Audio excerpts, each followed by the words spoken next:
രാമൻ്റെ അയനമാണ് രാമായണം. അയനം യാത്രയാണ്. അതിൻ്റെ കതിരും പതിരും തിരയുന്ന ചെറിയൊരു യാത്രയാണിന്ന്.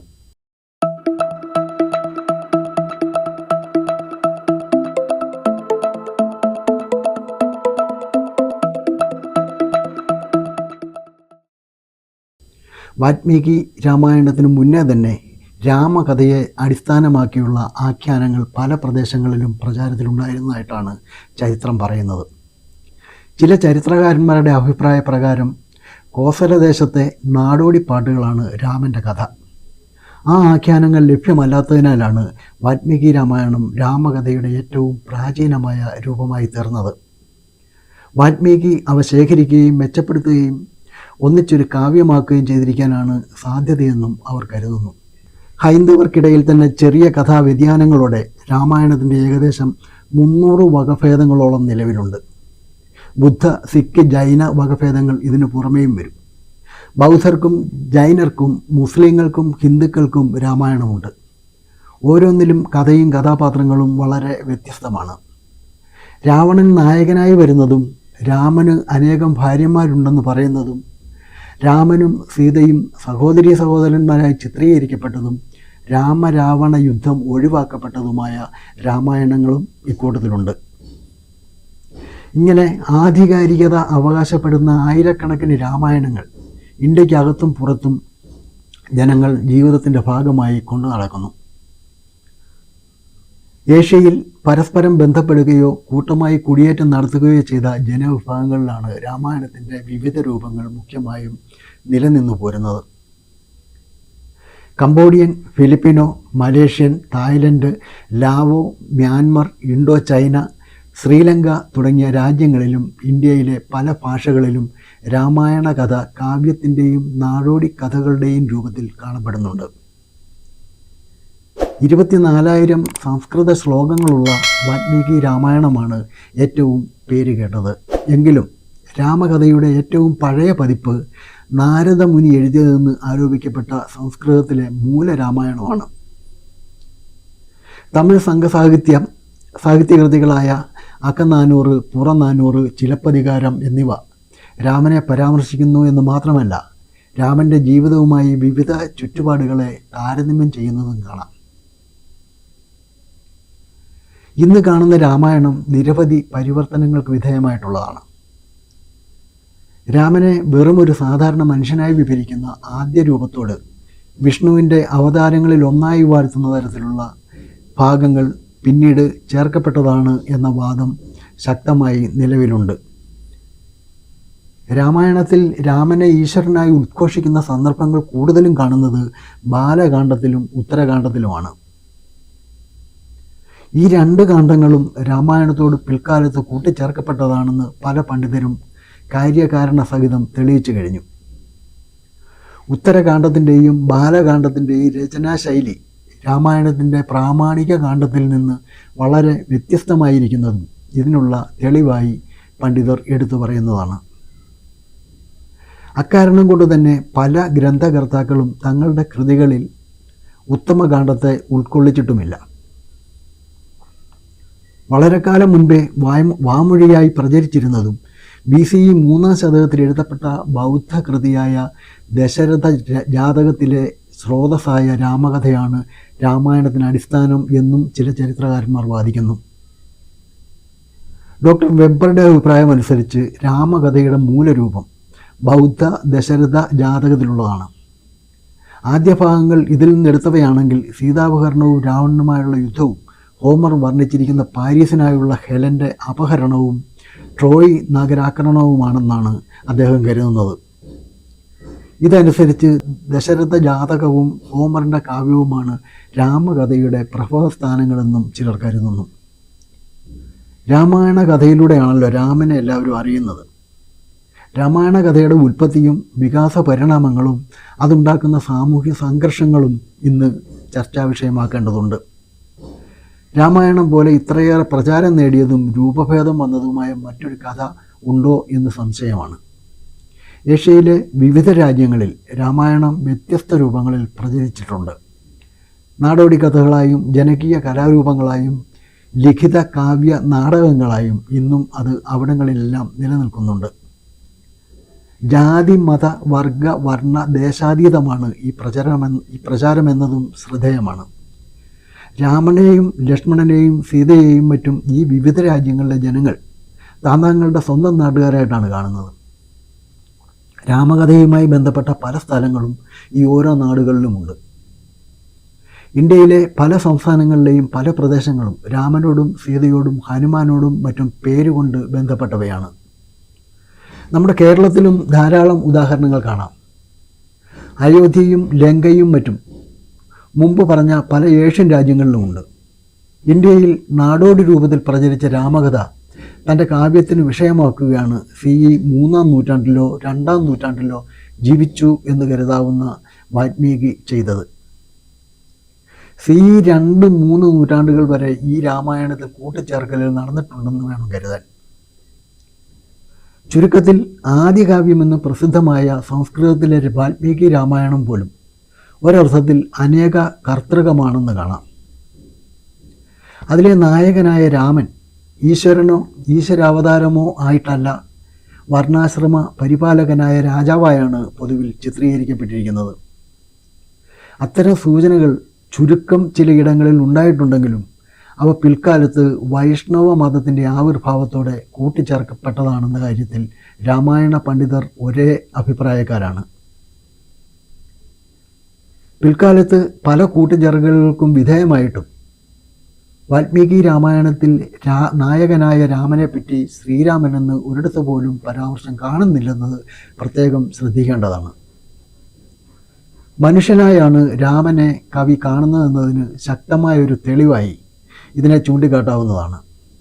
സ്ത്രീക്കും ശൂദ്രനും സ്വാതന്ത്ര്യം നിഷേധിച്ച അക്കാലത്തെ നിയമവ്യവസ്ഥയായ വർണ്ണാശ്രമധർമ്മം പരിപാലിക്കുക എന്ന കർത്തവ്യം നിറവേറ്റുന്നതിൻ്റെ ഭാഗമായി രാമൻ എന്ന രാജാവ് ചെയ്ത സീതാ പരിത്യാഗവും ശൂദ്ര തപസ്യായ ശംഭൂകൻ്റെ വധവും അക്കാരണം കൊണ്ട് തന്നെ മാതൃകാപരമെന്ന് വാഴ്ത്തപ്പെടുകയാണ് ഉണ്ടായത്.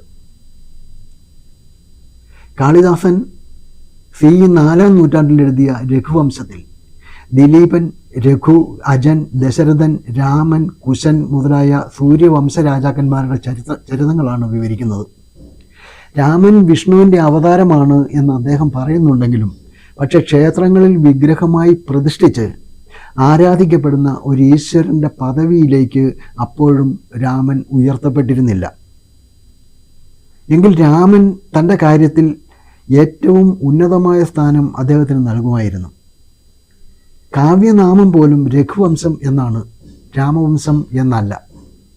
വാൽമീകി രാമായണത്തിൻ്റെ അന്തസത്തയ്ക്കനുസൃതമായി രാമൻ്റെ സൽക്കർമ്മങ്ങളെ അഭിനന്ദിക്കുന്നത് പോലെ ദുഷ്ചെയ്തികളെ വിമർശനാത്മകമായും വർണ്ണിക്കുകയാണ് അദ്ദേഹം ചെയ്തത്. 8-ാം നൂറ്റാണ്ടിലെ ഉത്തരരാമചരിതം എന്ന നാടകത്തിൻ്റെ കർത്താവായ ഭവഭൂതിയും ഈ രീതി തന്നെയാണ് അനുവർത്തിച്ചത്. ദക്ഷിണേന്ത്യയിൽ ഏകദേശം 6-ാം നൂറ്റാണ്ടോടെ വളർന്നു വന്ന വൈഷ്ണവ ഭക്തി പ്രസ്ഥാനത്തിൻ്റെ ഭാഗമായി കൃഷ്ണഭക്തി എന്ന പോലെ രാമഭക്തിയും പ്രസ്ഥാന രൂപം കൈക്കൊണ്ടു തുടങ്ങി. അങ്ങനെ 12-ാം നൂറ്റാണ്ടിൽ തമിഴിൽ കമ്പരാമായണം വരുന്നു. രാമൻ മനുഷ്യരൂപം ധരിച്ച ഈശ്വരൻ തന്നെയാണിവിടെ. പിന്നീട് 2-3 നൂറ്റാണ്ടുകൾ പിന്നിടുന്നതോടെ കൃഷ്ണഭക്തി പ്രസ്ഥാനത്തോടൊപ്പം രാമഭക്തി പ്രസ്ഥാനവും ഇന്ത്യയിലെങ്ങും ശക്തമായ സ്വാധീനം ചെലുത്തി. ഇക്കാലത്താണ് സംസ്കൃതത്തിൽ ആധ്യാത്മരാമായണം രചിക്കപ്പെടുന്നത്. വാൽമീകി രാമായണം അത്ര ആധ്യാത്മികമല്ലെന്നതുകൊണ്ടായിരിക്കണം രാമായണം പുതുതായി എഴുതേണ്ടി വന്നത്. മധ്യകാല ഭക്തി പ്രസ്ഥാന കാലത്ത് ഇന്ത്യയിലെ എല്ലാ പ്രാദേശിക ഭാഷകളിലും പുറത്തിറങ്ങിയ രാമായണങ്ങൾ സംസ്കൃതത്തിലെ ഈ അധ്യാത്മരാമായണത്തിൻ്റെ വിവർത്തനങ്ങളോ സ്വതന്ത്രമായ ആശയാനുവാദങ്ങളോടെയാണ്.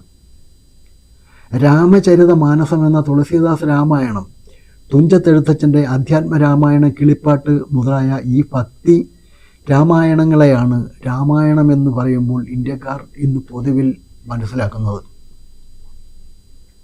ഈ ഭക്തി രാമായണങ്ങളുടെ രചനയോടെയാണ് രാമൻ മനുഷ്യനല്ല, സാക്ഷാൽ മഹാവിഷ്ണുവിൻ്റെ അവതാരമാണ്, ഈശ്വരനാണ്, ക്ഷേത്രങ്ങളിൽ വിഗ്രഹമായി പ്രതിഷ്ഠിച്ച് ആരാധിക്കപ്പെടേണ്ട ദേവനാണ് എന്ന വിശ്വാസം ഭാരതീയ ജനസാമാന്യത്തിൻ്റെ ഉള്ളിൽ രൂഢമൂലമാകുന്നത്.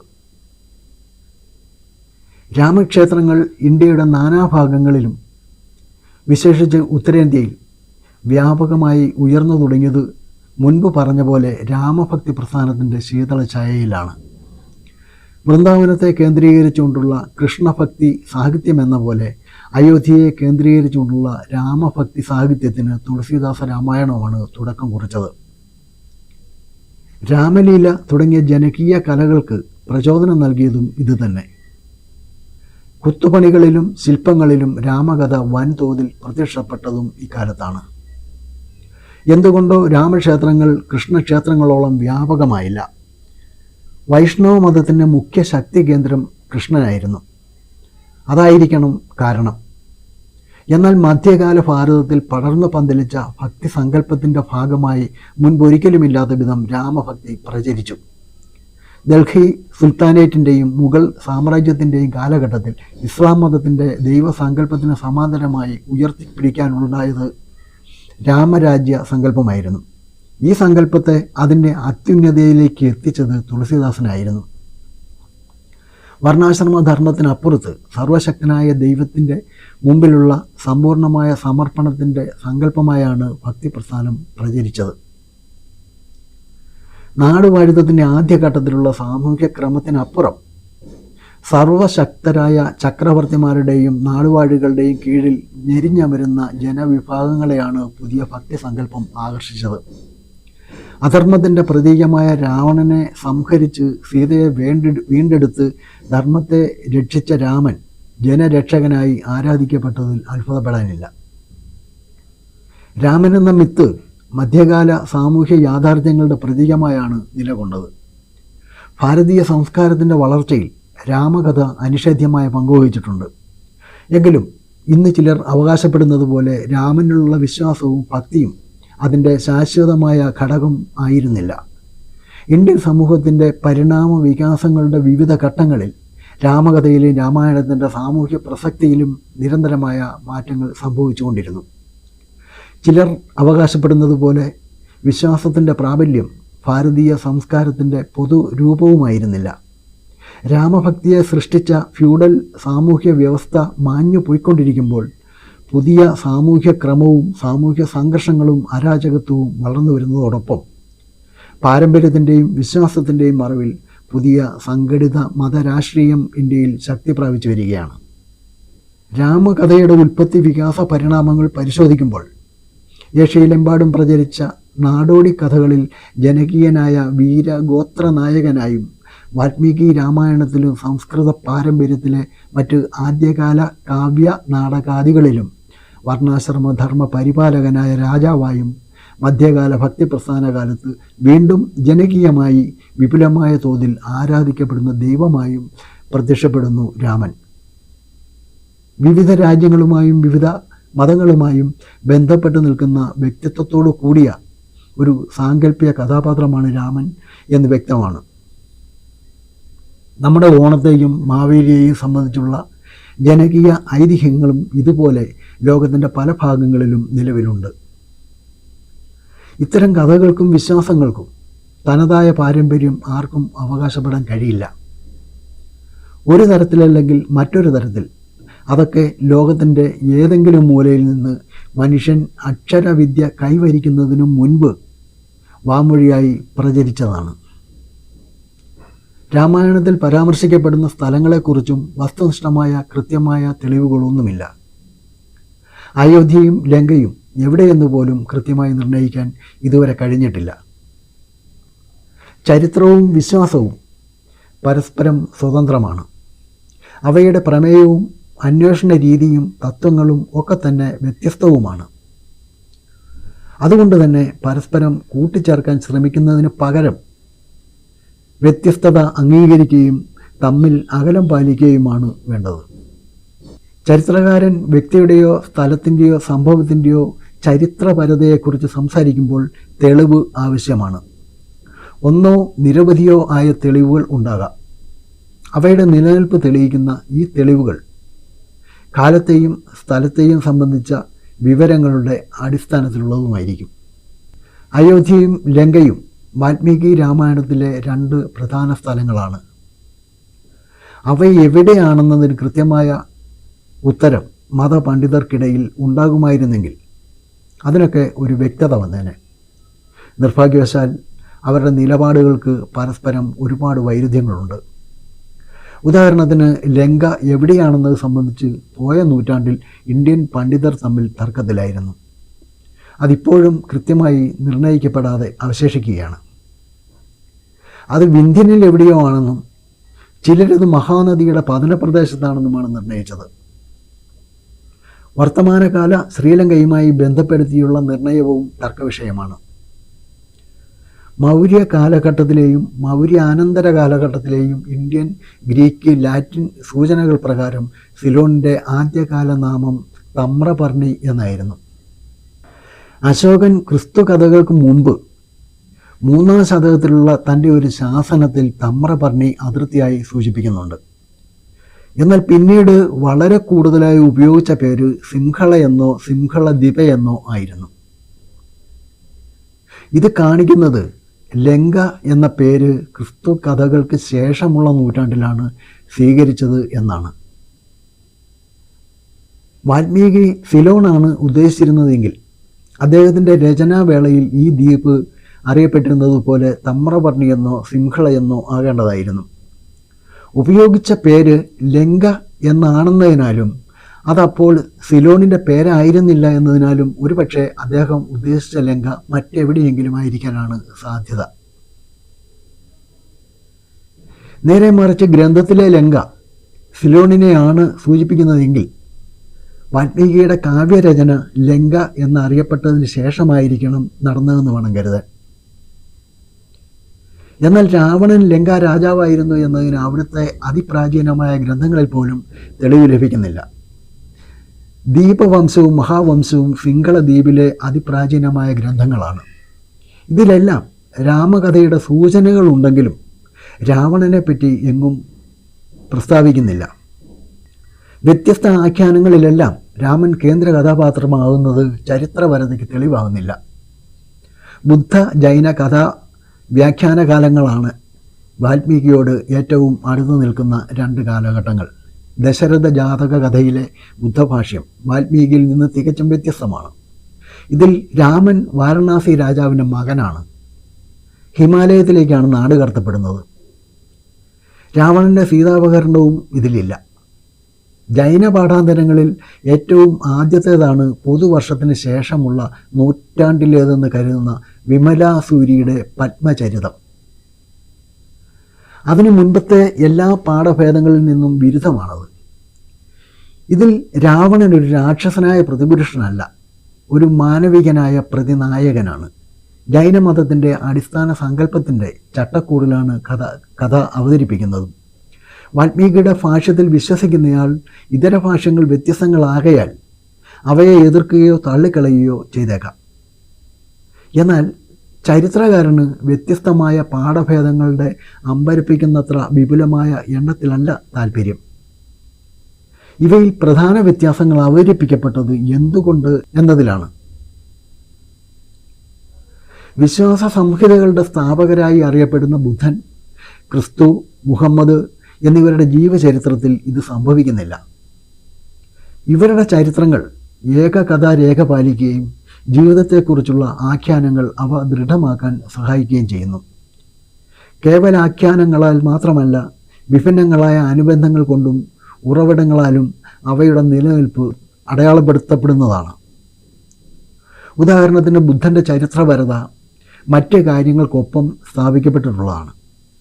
ബുദ്ധൻ്റെ മരണത്തിന് 2 നൂറ്റാണ്ടിന് ശേഷം ലുംബിനി സന്ദർശിച്ച അശോക ചക്രവർത്തി അവിടെ ബുദ്ധൻ്റെ ജന്മസ്ഥലമെന്ന് ഓർമ്മപ്പെടുത്തുന്ന ഫലകം സ്ഥാപിച്ചിട്ടുണ്ട്. ശിലാശാസനമായി ഇത് രേഖപ്പെടുത്തപ്പെട്ടിരിക്കുന്നു. ചരിത്രകാരൻ വിശ്വാസത്തിൻ്റെ സാധുതയെക്കുറിച്ച് പ്രഖ്യാപനം നടത്തേണ്ട ആളല്ല. എന്നാൽ നിശ്ചിത സ്ഥലത്തും സമയത്തും ഒരു പ്രത്യേക വിശ്വാസം കൂടുതൽ പിന്തുണ നേടുന്നത് എന്തുകൊണ്ടെന്ന് ചരിത്രത്തിൻ്റെ പിന്തുണയോടെ ചരിത്രകാരന് വിശദീകരിക്കാം. നമ്മുടെ പൈതൃകം നിരന്തരമായി സമ്പുഷ്ടമാക്കപ്പെടുന്നുവെന്ന് വിശ്വാസികളാൽ മാത്രമല്ല, അവയോട് കലഹിക്കുന്നവരാലും നമുക്ക് സ്വയം ഓർമ്മപ്പെടുത്തേണ്ടതുണ്ട്. ദശലക്ഷക്കണക്കിന് ജനങ്ങൾക്ക് മതപരമായ അർത്ഥത്തിൽ അവരുടെ വിശ്വാസം ശക്തമാണെങ്കിൽ അതിൻ്റെ രാഷ്ട്രീയ പടയൊരുക്കം നടത്തിയും കൂറ്റൻ പ്രകടനങ്ങളിലൂടെ നിരപരാധികളെ കൊന്നൊടുക്കുകയും അത് സംരക്ഷിക്കേണ്ട ആവശ്യമില്ല. വിശ്വാസത്തിന് കോട്ടം തട്ടാതിരിക്കാൻ പുരാവസ്തുവിനെയോ ചരിത്രത്തെയോ ഒന്നും വലിച്ചിഴക്കേണ്ടതുമില്ല. ഏത് നിലയ്ക്ക് പഠിച്ചാലും ശ്രീരാമനെ ചരിത്രപുരുഷനാക്കുന്നതിനുള്ള എന്തെങ്കിലും തെളിവുകൾ കണ്ടെത്താൻ പ്രയാസമാണ്. ഇക്കാര്യം പ്രഗത്ഭരായ ചരിത്രകാരന്മാരും സമ്മതിച്ചിട്ടുള്ള വസ്തുതയാണ്. ഹിന്ദുരാജ്യം സൃഷ്ടിക്കാൻ നടത്തിയ ശിലാപൂജകളിലൂടെയല്ല, മറിച്ച് വാൽമീകി, കാളിദാസൻ, ഭവഭൂതി, തുളസീദാസൻ, കമ്പർ, എഴുത്തച്ഛൻ മുതലായ പ്രതിഭാശാലികൾ തീർത്ത അക്ഷരക്ഷേത്രങ്ങളിലൂടെയാണ് ശ്രീരാമൻ ജനഹൃദയങ്ങൾക്ക് പുണ്യാത്മാവായി തീർന്നത്. അതുകൊണ്ട് തന്നെ രാമന് ഇന്ത്യൻ ജനമനസ്സിൽ നിലനിൽക്കാൻ പ്രതിഭാശാലികളുടെ അക്ഷരക്ഷേത്രങ്ങൾ മാത്രം മതി. മനുഷ്യനെ വർഗീയവൽക്കരിക്കുന്ന ശിലാക്ഷേത്രങ്ങൾ വേണ്ടതേയില്ല. വാൽമീകിയുടെ നരോത്തമനായ രാമനെ ഹിന്ദുത്വത്തിൻ്റെ ദൈവമാക്കുകയും അങ്ങനെ വർഗീയവൽക്കരിക്കുകയുമാണ് ഇന്ന് ചെയ്തു വരുന്നതെന്ന് തിരിച്ചറിയുന്നവർക്ക് വാൽമീകി മുതൽ എഴുത്തച്ഛൻ വരെയുള്ളവരുടെ സർഗ തപസ്യ പ്രതിഷ്ഠിച്ച സാഹിത്യ ക്ഷേത്രത്തിലെ ശ്രീരാമനെ വീണ്ടെടുക്കാൻ കഴിയണം. വിശ്വാസം ഒരാളുടെ വൈയക്തികമായ തെരഞ്ഞെടുപ്പിൻ്റെ പ്രശ്നമാണ്. ആ അവകാശത്തെ തീർച്ചയായും ഒരു ജനാധിപത്യ വ്യവസ്ഥ ജാഗ്രതയോടെ സംരക്ഷിക്കേണ്ടതാണ്. ഇവിടെ നാം ചർച്ച ചെയ്യുന്നത് മതവിശ്വാസം സംബന്ധിച്ച കാര്യങ്ങളല്ല, മറിച്ച് ചരിത്രാന്വേഷണത്തിൻ്റെയും യാഥാർത്ഥ്യത്തിൻ്റെയും കാര്യങ്ങളാണ്. മതവിശ്വാസ അവകാശത്തെ സംരക്ഷിക്കുന്നതോടൊപ്പം ഇന്ത്യൻ ഭരണഘടന ശാസ്ത്രീയ ബോധത്തെയും അന്വേഷണത്തെയും പ്രോത്സാഹിപ്പിക്കേണ്ടതിനെക്കുറിച്ചും പറയുന്നുണ്ട്. ഇവയിലേതെങ്കിലും ഒന്നിൻ്റെ പേരിൽ മറ്റുള്ളത് എതിർക്കപ്പെടാൻ പാടില്ല. 1000 ചിന്തകൾ പരസ്പരം തർക്കത്തിലേർപ്പെടുമ്പോഴാണ് ഒരുപാട് വസ്തുതകളിൽ നിന്ന് സത്യം വെളിപ്പെട്ടു വരുന്നത്. സത്യമെന്നത് ഒരു വസ്തുതയാകുമ്പോൾ തന്നെ എല്ലാ വസ്തുതകളും പൂർണ്ണ സത്യങ്ങളാവുന്നില്ലെന്നും നാം തിരിച്ചറിയണം. മതവിശ്വാസം പുത്തൻ ആശയങ്ങളെ ഉത്തേജിപ്പിക്കുകയും ശാസ്ത്രീയ അന്വേഷണത്തെ പ്രോത്സാഹിപ്പിക്കുകയും വേണം. അല്ലാതെ സങ്കുചിതമായ രാഷ്ട്രീയ ലക്ഷ്യങ്ങൾക്ക് വേണ്ടി വർഗീയ വികാരം ആളിക്കത്തിക്കുന്ന ഒന്നായി ചുരുങ്ങിപ്പോകരുത്. രാമൻ ദൈവമാണെന്ന ഒരു വിശ്വാസം വിവിധ ഹിന്ദു ജനവിഭാഗങ്ങൾക്കിടയിൽ നൂറ്റാണ്ടുകളായി രൂഢമൂലമായി നിലനിൽക്കുന്നു. ഇന്ത്യയെ സംബന്ധിച്ചിടത്തോളം അതൊരു യാഥാർത്ഥ്യമാണ്. മറിച്ച് രാമൻ കേവലം കവിഭാവന സൃഷ്ടിയാണെന്ന അഭിപ്രായം വെച്ച് പുലർത്തുന്ന ഹിന്ദുക്കൾ ഉൾപ്പെടെ ഒരു വലിയ വിഭാഗം ജനങ്ങൾ ഇന്ത്യയിൽ ഉണ്ടെന്നതും അവഗണിക്കാനാവാത്ത ഒരു വസ്തുതയാണ്. ഒരു ജനാധിപത്യ മതനിരപേക്ഷ രാഷ്ട്രത്തിൽ ഇവ രണ്ടിനും, വിശ്വാസത്തിനും മറിച്ചുള്ള അഭിപ്രായത്തിനും ഒരുപോലെ വില കൽപ്പിക്കേണ്ടതുണ്ട്. മറ്റൊരു വീഡിയോയുമായി വീണ്ടും കാണാം. നന്ദി.